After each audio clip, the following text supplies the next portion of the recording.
我的脑袋都快抓不下了。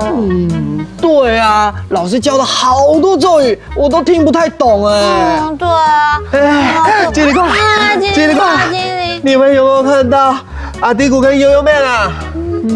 我们刚才一下课就来这里了，没有看到他们啊。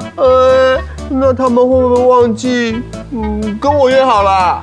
别担心啦，他们可能才刚下课，正在赶来的路上，我们再等等看啦。我来喽！歹勢啊！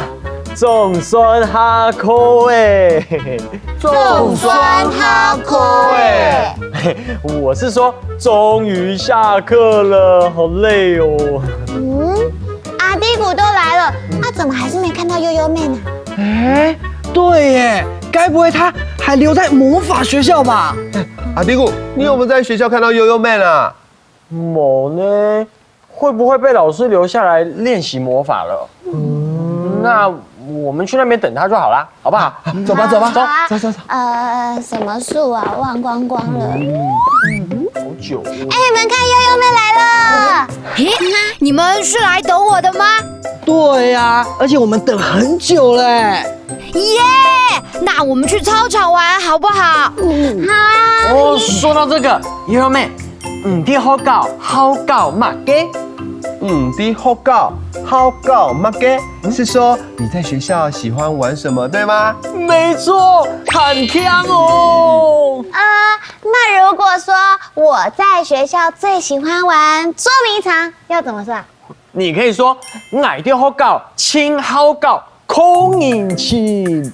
那阿迪古荡秋千的课语要怎么说啊？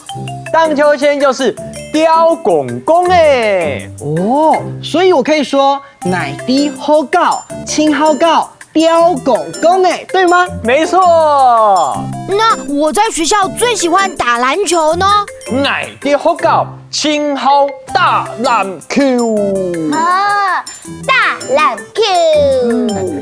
叽里呱啦，你们不要再聊下去了，天都黑了，我们赶快去玩吧。哦，对，快，快！仲酸哈口哎，意思就是终于下课了。啲好教嘛嘅，意思就是你在学校喜欢玩什么。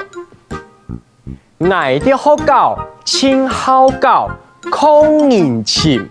我在学校最喜欢玩捉迷藏、雕公公的大篮球，意思就是荡秋千、打篮球。今天故事里面的课语，各位有没有都学会了？学会了，很强哦！